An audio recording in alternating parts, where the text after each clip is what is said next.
This is Jack Armstrong, and you're listening to Vibe 105. Vibe Talks. Vibe Talks. More than just music. Hey everybody, this is Giancarlo, Aulino, and Aaron Zaretsky reporting for Vibe 105 with a Sports VIBEtalks segment where we're happy to be joined by our guest. She's going to help us talk all things NBA today. You've seen him on TSN. He's a longtime Raptors announcer, Jack Armstrong. How you doing, Jack? Giancarlo, I'm doing great. How are you? Good to be on with you and Aaron today. Oh, doing great. That's good to hear. Doing good? Yeah, just even now, like pandemic has been going on. Unfortunately, 2020 hasn't been the best of years. How are you doing, and how's your family been holding up? Yeah, doing fine. Just like everyone else, it's been a challenging time, but nonetheless, you gotta keep going. And the good thing in my situation has been that we have been able to have sports, and we've been able to have the NBA come back, and the Raptors were able to play, and it was a lot of fun. So during difficult times, I think a lot of times sports has a way of just kind of getting our minds off of things for at least a few minutes. So a lot of thoughts and prayers out there for so many different people that have been impacted by this, and I hope and pray that we come up with even better treatments and a vaccine at some point, so that we can kind of shift our lifestyles back to maybe some degree of what a new normal will be.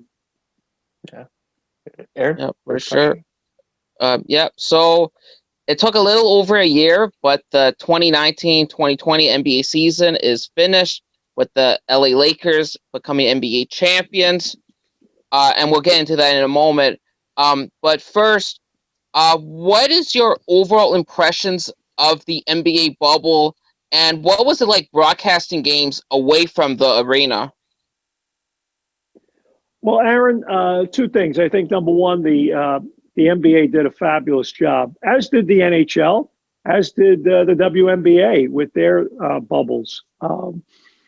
So to me, I applaud the leagues. I applaud the NBA for a wonderful job that they did, and they pulled it off. So that's a big thing, number one. Number two, for me personally, calling games, I mean, we weren't in the bubble in Orlando. There was a very small number per team that was allowed in the bubble, players, coaches, support staff. And so from a broadcast perspective, the only people that were there were, ABC and ESPN and Turner, because they put $24 billion US into the pot. So I guess they get to have those rights, and they've earned them. And some reporters, not very many. So we call the games remotely. I've called them before remotely, when Canada's playing in the World Championships and Olympic qualifiers and different events like that. So I have done it before, and you just do the best you can. It's not ideal. There's nothing like being courtside. I mean, ultimately, when you do a game courtside, there's nothing like it, because you get a true essence of the entire experience. And anything but that is secondary. Whether if they have you upstairs in an arena, it lessens the impact. And then particularly if you're calling it remotely, it dramatically lessens the impact. Absolutely, for sure. So now let's get into the Lakers and LeBron James. What does a fourth championship do for LeBron James' legacy? Well, I think his legacy is pretty cemented already, but that didn't hurt it, to say the least. The guy's, one of the all-time greats. He's the greatest player in this era, and he will go down as one of the all-time greats, if not the greatest, depending on who you're sitting with and what the discussion is. I mean, there'll always be comparisons to a Michael Jordan or Kareem Abdul-Jabbar, or you could start with so many other names. But nonetheless, he will always be in that discussion. So I think that is cemented now. And I've been asked a lot, how would you rank this title versus the other three? I would put it at number two.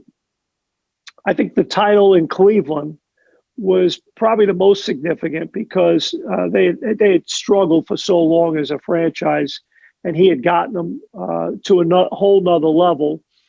And their opponent, the Warriors, respectfully to the Miami Heat, I think their opponent in that series was a defending NBA champion and loaded, really, really good. So that was a great accomplishment. I would put this at number two because of just all the dynamics of the bubble and the challenges. And, Anthony Davis is a great player. Beyond Anthony Davis, there are a lot of hit and miss guys on the Lakers in terms of their consistency. And I would put the two Miami titles. I mean, bottom line, he played with Dwayne Wade and Chris Bosh and Ray Allen. That's all, you talk about playing with three other Hall of Famers. So to me, I would put this title at number two. The guy's legacy is definitely cemented. For those just joining us here on Vibe 105, this is Giancarlo Aulino and Aaron Zaretsky being joined by longtime Raptors announcer Jack Armstrong. Jack, you brought up there about where this title maybe ranks, but what are your thoughts on when people say there's an asterisk beside this championship win, or even last year's championship with the Raptors, for example? Like when people kind of downgrade or downplay the accomplishments of the champion right when they win it just because they didn't like the circumstance? It's complete, total, utter nonsense because of the fact that here's the thing.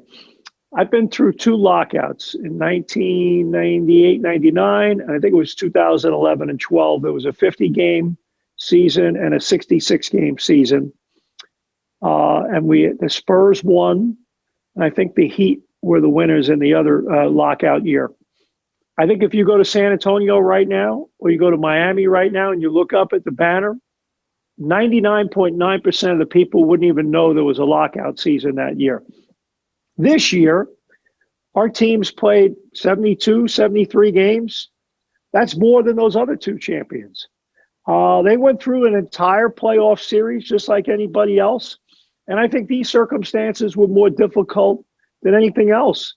I think as a high seed like the Lakers or the Bucks or the Clippers or the Raptors, and all those teams went home a little early, you lost some of your home court advantage, right? Think about it. I mean, excuse my expression, but those teams got screwed. The top four teams in the NBA, the Lakers, the Bucks, the Raptors, and the Clippers got screwed because they didn't have the benefit of home court. And to me, I think it's even harder to win. Ask those other three teams that didn't get there, right? I think it's even harder to win. So, Miami beat the Bucks. So to me, I just think that absolutely, unequivocally, that the Lakers are the rightful champion. They deserve every bit of praise. And I think their road was a lot harder than the two teams I mentioned before that have titles in years that were not traditional 82-game seasons. I think this was even harder. And for anyone to mention asterisk, they don't know what they're talking about. Yeah, I agree with you. And especially like right when they win, like they've been separated from their families now, like all these months and in a bubble, having to get COVID tested every day. So I agree with you there that like they're the rightful champions. They deserve all the credit. And that brings me to my next point here. Next year, next season, depending on when it will be, there's going to be a lot of teams who had time to recuperate, like with injuries, like Kevin Durant, where probably it's going to be almost 2 years where he hasn't played on the court.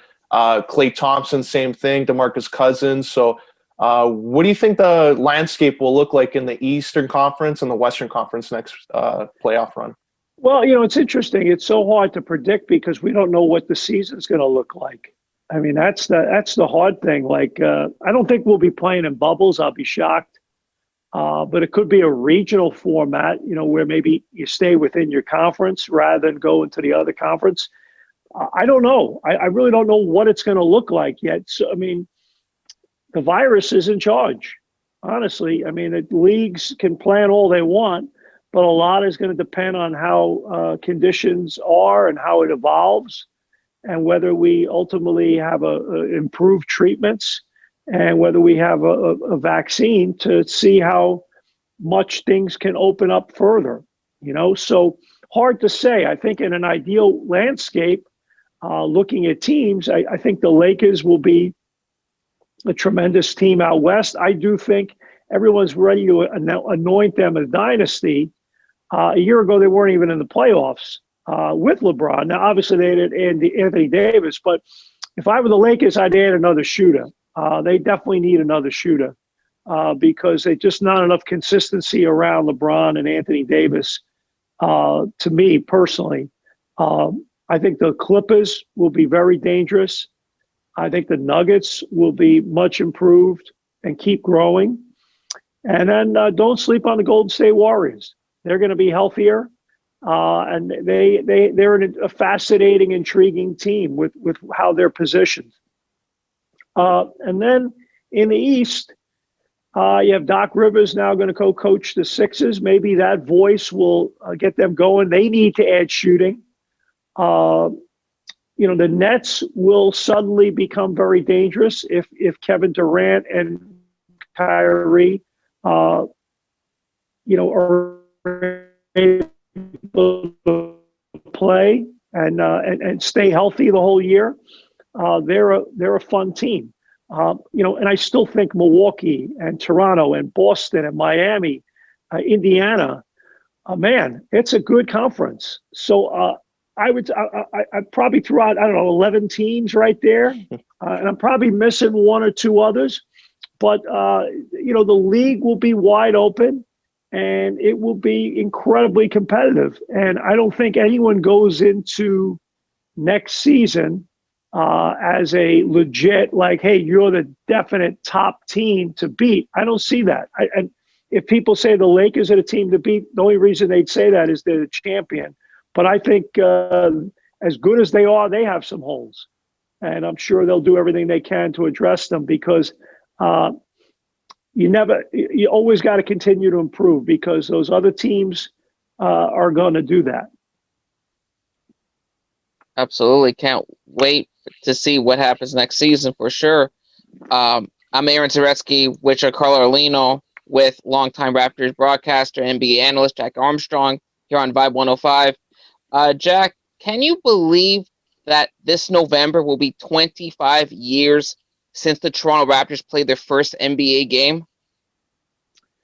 Yeah, I can because I'm thinking about it myself.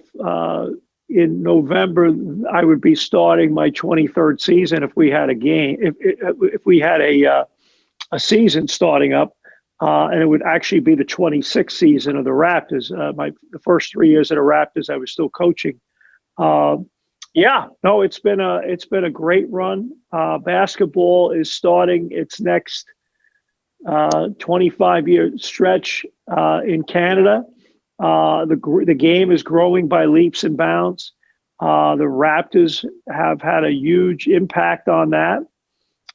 It's unfortunate that we lost our team on the West Coast in Vancouver.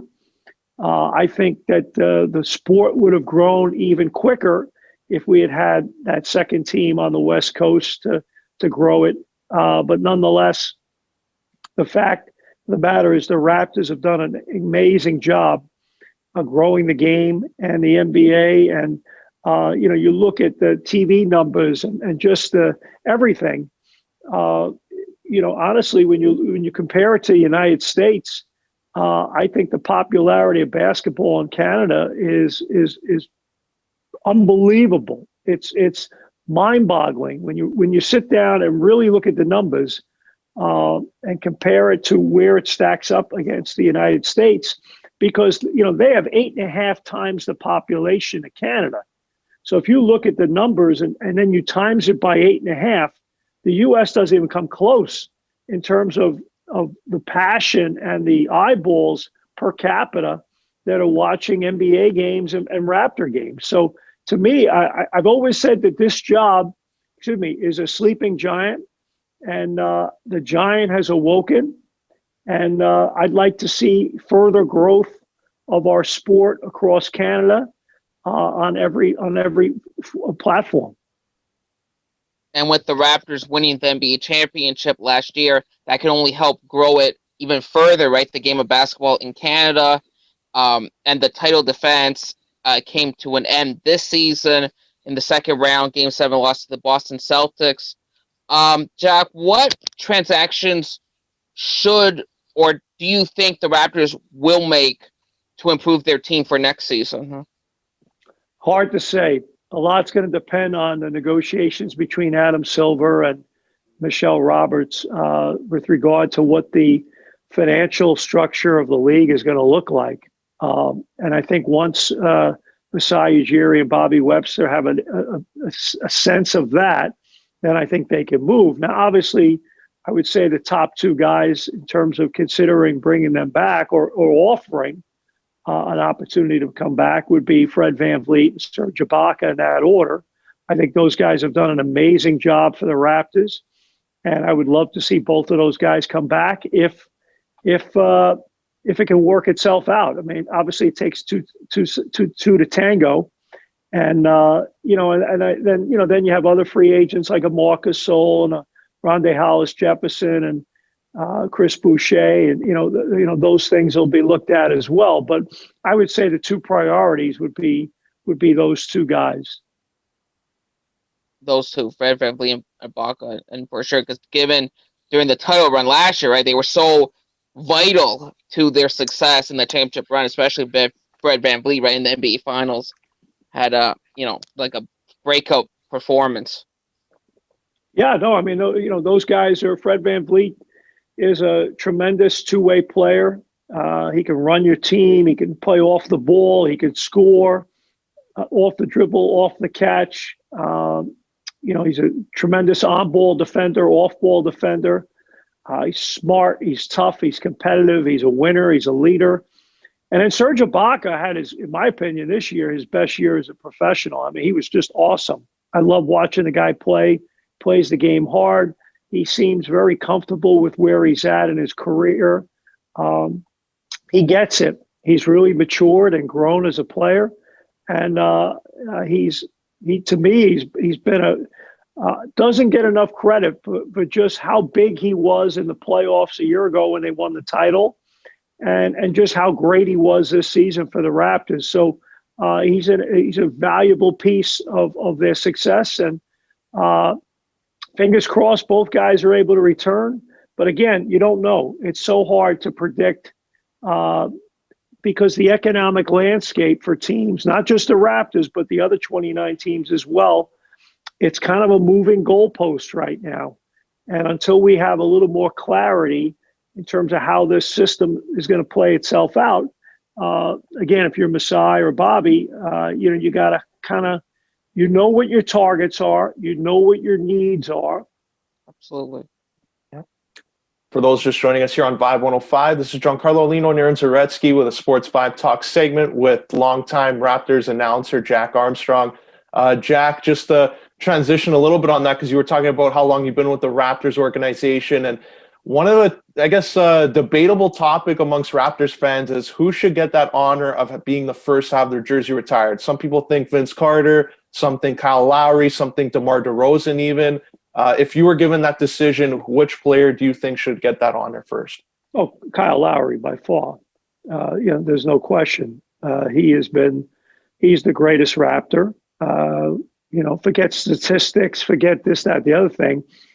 If you watch the games, now, if you're a geek and you just look at stats, then you might not agree with me. But if you actually watch the games, and that's what a real fan watches, and what real basketball people, it's what you see, it's what happens. And he, by far, actions speak louder than words. His actions speak volumes, and to me, no doubt. And then you have, Vince Carter, you have Kawhi Leonard, DeMar DeRozan, Chris Bosh, yada, yada, yada. Tracy McGrady was only here for a brief amount of time. Antonio Davis. I mean, those are all outstanding players that the Raptors have had, just to name a few. But there's no player in Raptor history in the 25 years of the franchise, or in my 22 years calling Raptor games, that I look at and say, no player got more out of his ability than Kyle Lowry. Some of those other guys are more talented. They're more talented than Kyle Lowry, but nobody got more out of their ability than he did. Yeah, I agree. It's should be great to see. Like once Lowry's career is over, he'll definitely have his jersey up there at Scotiabank Arena. But I guess just to add on to that, you've been around the team for so long. What would you say would be one of the most memorable interactions you've had with maybe a player, opposing team's player during that time you've been with the franchise? Wow. I've had a lot. It's hard to pick one, to be frank with you. It's just, the bottom line is you have, I think people don't get a real sense of just how good these guys are and how professional they are and how dedicated they are.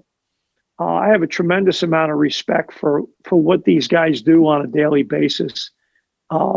These guys take care of business. I mean, to watch, Kawhi Leonard and Danny Green a year ago, what was it, 2 years ago now? I can't remember how it's been such a long stretch in Vancouver at training camp. And to watch those guys go about their work and the tone that they set for the team, really impressive. Those guys are pros. To watch, Charles Oakley and a Del Curry and a Kevin Willis and a Muggsy Bogues and guys like that, how they carry themselves.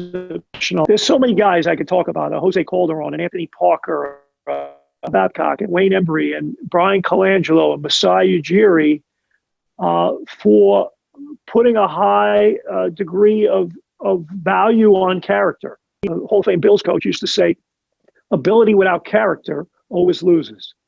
Yeah, and for me, because I've been watching the Raptors for a long time, and I remember one of the funniest moments involving yourself was 10 years ago, right? The Raptors were in New York, and after the game, you were interviewing Hito Turkoglu, and right, and you were asking him a question about, your performance, and all he said was just ball, right? Turkoglu was just like ball. And he gave it a blank stare, and what?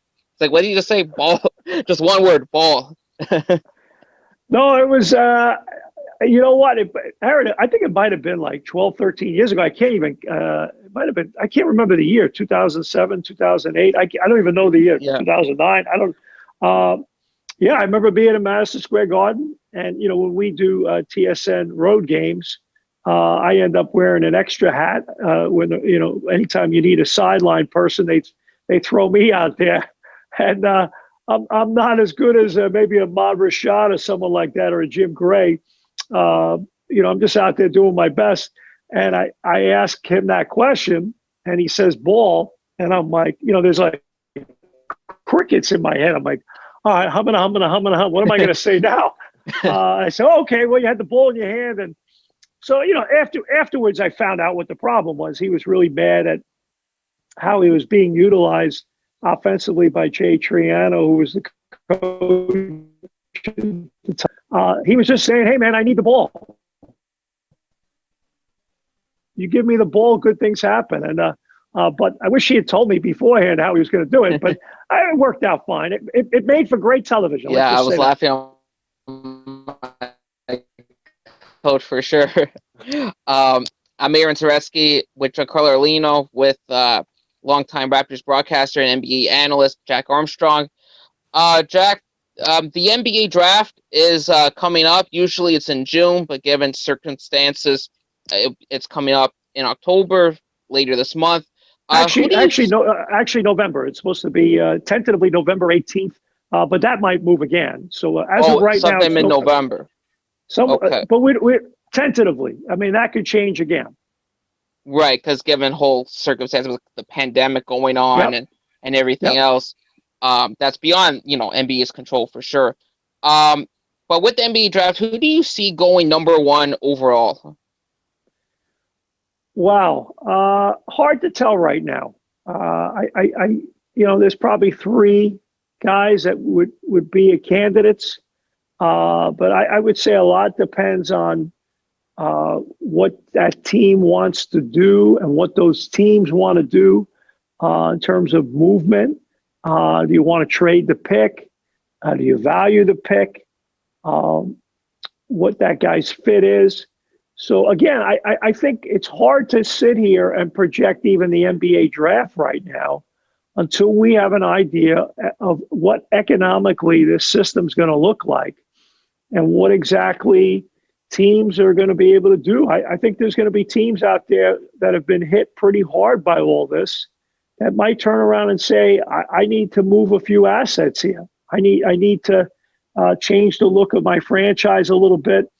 I need to count my pennies, so it's hard to sit here and make any major predictions about how the draft's going to play out.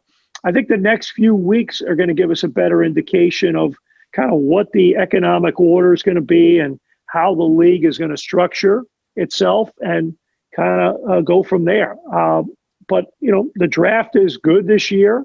Nonetheless, I wouldn't say that that guy's going to come in and turn your franchise around overnight. Should be interesting to see for sure who goes in the NBA draft for sure. Giancarlo, over to you. Yep. Jack, before we wrap up here in the Sports Vibe Talk segment, how can our listeners follow you on social media? Well, I wouldn't say I'm the most active on social media. Our good friends at Entrippy, we have the Hello Jack. So there's Twitter and there's Instagram, Hello Jack, and people can check out all the hats and T-shirts and all that fun stuff. So I apologize for not wearing a hello or get that garbage out of here hat today. Tonight the Buffalo Bills play the Tennessee Titans. So I just got back from my morning run, so I'm wearing my Bills hat, and it was a little cool this morning, so I had to got my sweatshirt after running. So, but hello, Jack. Check it out, and I really appreciate you mentioning it. Awesome. Aaron, closing.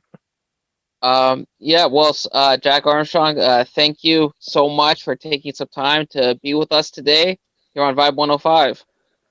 And hopefully we can do this again sometime down the road. My pleasure, guys. And I hope to be able to see you in person down the road when things settle down a little bit. And, hello to everybody out there. And I miss being at the arena. I miss seeing everybody in person, but we're all doing the right thing, kind of just laying low for now. And let's hope things open up soon enough and we get back to the things that we love, whether that be basketball or baseball or hockey, football, whatever it is, and celebrate our lives again. Because, I think sport still plays a big part in that. 1,000%. I agree so much. It's so much a part of us, right? Such a interconnection, right? It's a place where we all gather and connect and can laugh and cheer and boo and do so many different wonderful things, together. Thank you so much once again, and take care. My pleasure. And now back to your Vibe 105.